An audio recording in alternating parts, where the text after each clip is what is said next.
করতে চায়,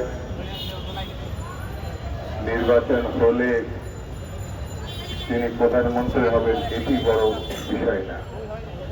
বিষয়টি হচ্ছে বাংলাদেশের মানুষের হৃদয়ে তার জায়গা হয়ে গেছে, মনে তার জায়গা হয়ে গেছে। স্বাধীনতার ঘোষক শহীদ জিয়া রহমান, দেশ নেত্রী আপসী নেত্রী বেগম খালেদা জিয়ার পরে এই দেশের সব থেকে জনপ্রিয় নেতা হিসেবে যিনি ইতিমধ্যেই স্বমহিমায় সহযোগ্যতায় জায়গা করে নিয়েছেন, তিনি হচ্ছেন জনাব তারেক রহমান। আমার নেতা বলে বলছি না, বাংলাদেশের যে কোনো মানুষের কাছে জিজ্ঞাসা করলে আপনি বুঝতে পারবেন তিনি কতটা শ্রদ্ধার পাত্র, কতটা গ্রহণযোগ্য ব্যক্তি হিসাবে দক্ষিণ পূর্ব এশিয়াতে তার অবদানের কথা ঘরে ঘরে পৌঁছে গেছে।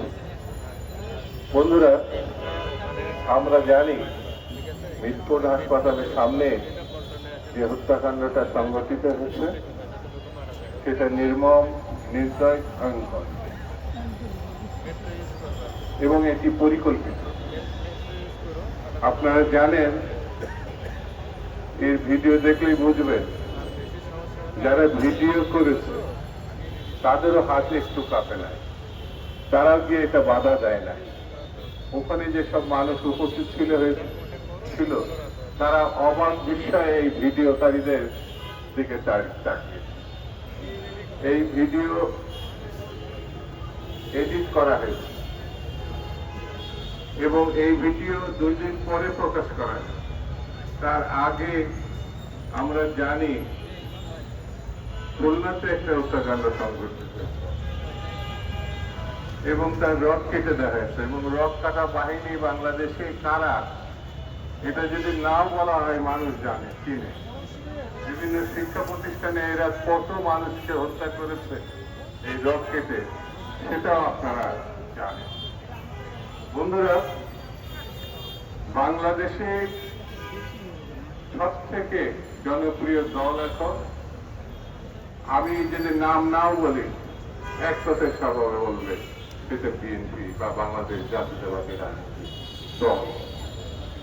সেই দলের নেতা জনাব তারেক রহমান যখন নির্বাচনের কথা বলছেন, মানুষের গণতন্ত্রায়নের কথা বলছেন, মানুষের অধিকারের কথা বলছেন, তার কর্মীদেরকে ঘরে ঘরে যাওয়ার কথা বলছেন, তখনই তার বিরুদ্ধে মহল বিশেষ, যাদের নির্বাচনে গেলে কোনো ভবিষ্যৎ নাই, তারা নির্বাচন ছাড়াই মন্ত্রণালয় দখল করে রাখতে চায়। নির্বাচন হলে তাদের অবস্থা বা পরিণতি কি হবে তারাও জানে, দেশবাসীও জানে, বিশ্ববাসীও জানে। সেই জন্যে নতুন নতুন ঘটনা, নতুন নতুন পরিস্থিতি তৈরি করে পক্ষান্তরে তারা নির্বাচনকে ঠেকাতে চায়। আমার কাছে মনে হয়েছে যারা একসময় স্বাধীনতার বিরোধিতা করেছে, যারা একসময় গণতন্ত্রের সপক্ষে কাজ করতে পারে নাই, তারাই এখন আবার নতুন রূপে, নতুন ভাবে এই নির্বাচনকে ঠেকানোর চেষ্টা করে।